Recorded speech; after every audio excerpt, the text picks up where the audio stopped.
আপনারা কোনো এমন পাখি দেখেছেন যে মধুর সুরে গান করতে পারে? আপনারা কোনো এমন পাখি দেখেছেন যার পায়ে মোজা পরা থাকে? কিংবা আপনারা কোনো এমন পাখি দেখেছেন যে লাফিয়ে লাফিয়ে চলতে পারে?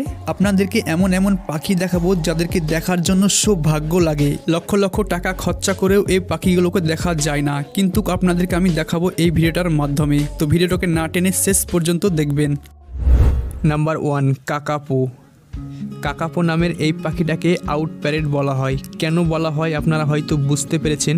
এই পাখিটা দেখতে কিছুটা হয়তো প্যাঁচার মতন, কিন্তু এর গায়ের রং সবুজ। এই পাখিটিকে পাওয়া যায় একমাত্র নিউজিল্যান্ডের ঘন জঙ্গলে। তোতা পাখির মধ্যে হচ্ছে এই পাখিটার সব থেকে ওজন বেশি। এই পাখিটার লম্বায় 22 ইঞ্চি। এই পাখিটার সব থেকে খারাপ বিষয় হচ্ছে এই পাখিটা উঠতে পারে না, লাফিয়ে লাফিয়ে চলে। সেই জন্য এই পাখিটা অনেক সময় শিকার হয়ে যায়। সেই জন্য এই পাখিটার জনসংখ্যা অনেক কম, 211। এই পাখিটাকে বাঁচানোর জন্য নিউজিল্যান্ড সরকার বহুত চেষ্টা করছে। এই পাখিটা যদি অসুস্থ হয় কিংবা চোট পায় তাহলে নিউজিল্যান্ডের স্থানীয়বাসীরা এই পাখিটাকে ট্রিটমেন্ট করে এবং দেখাশোনা করে, অনেক ভালোবাসে তারা। যদি আপনাদেরকে এই পাখিটাকে দেখতে হয় তাহলে আপনাদেরকে যেতে হবে নিউজিল্যান্ডের ঘন জঙ্গলে। তো আপনারা কে কে যেতে চান কমেন্ট করে নিশ্চয়ই বলবেন। Number 2, rarest bird. এই পাখিটি অনেক সুন্দর এবং বিশ্বের সব পাখির থেকে অন্যরকম। এই পাখিটির কয়েকটা গুণের জন্য অনেক ফেমাস। যেমন একটা এর লেজটা অনেক সুন্দর এবং অনেক বড়। শুধুমাত্র এটা নয়, এই পাখিটা অনেক পাখির গলা নকল করতে পারে এবং এই পাখিটা অনেক সুন্দর কণ্ঠে গান করতেও পারে। আপনারা শুধু ভাবছেন তোতা পাখি গান করতে পারে, কিন্তু আপনারা ভুল ভাবছেন। এই পাখিটাও অনেক সুন্দর সুন্দর গান করতে পারে এবং অনেক পাখির গলাও নকল করতে পারে এই পাখিটি।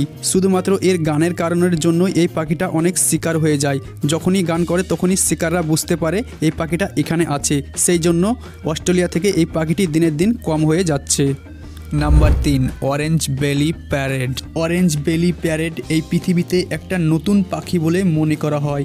এদের গায়ের রং সবুজ, নীল এবং অরেঞ্জ হয়ে থাকে। এদেরকে অরেঞ্জ বেলি প্যারেট এই জন্য বলা হয়, এদের বুকে একটা অরেঞ্জ কালারের দাগ থাকে। এদের লম্বায় 22 সেন্টিমিটার। সায়েন্টিস্টরা অনেক রিসার্চ করে এই পাখিগুলোর উপরে এবং রিসার্চ করার পরে জানিয়েছে যে এরা নতুন পৃথিবীতে জন্মিয়েছে এবং এই পাখিগুলো একে অপরের সঙ্গে কথা বলার জন্য একটা পাঞ্চ সাউন্ড ইফেক্ট তৈরি করে। তো বন্ধুরা, আপনারা কজন এই পাখিটাকে দেখতে চান নিচে কমেন্ট করে নিশ্চয়ই আমাদেরকে জানাবেন। Number 4, peacock. যেখানে এত পাখির কথা বললাম সেখানে আমাদের রাষ্ট্রীয় পাখি ময়ূরের কথা কি করে আমরা ভুলে যেতে পারি। ময়ূরও একটা পৃথিবীর নাম্বার 1 সুন্দর পাখি, কিন্তু ময়ূরের সংখ্যা আস্তে আস্তে দিনের দিন কমে যাচ্ছে। তার কারণ কিসের জন্য আপনারা জানেন? এর পালকের জন্য।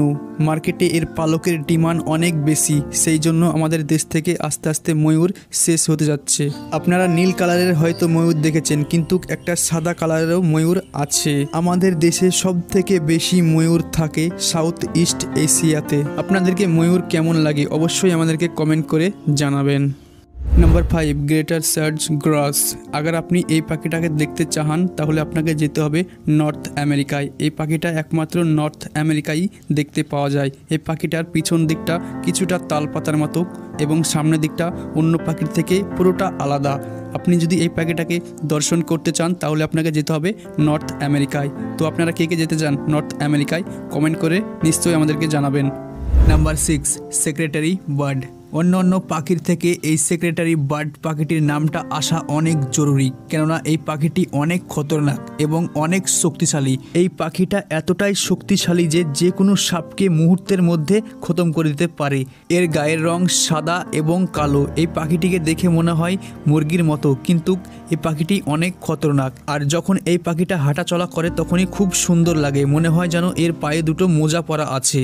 আর এই পাখিটা যখনই হাঁটাচলা করে তখনই মনে হয় যেন কোনো মডেল হাঁটাচলা করছে, এতটাই সুন্দর লাগে। তো বন্ধুরা, আজকের ভিডিওটা এই পর্যন্তই। তো তোমাদের কোন পাখিটা সব থেকে বেশি পছন্দ লেগেছে আমাকে নিচে কমেন্ট করে জানিও, ঠিক আছে?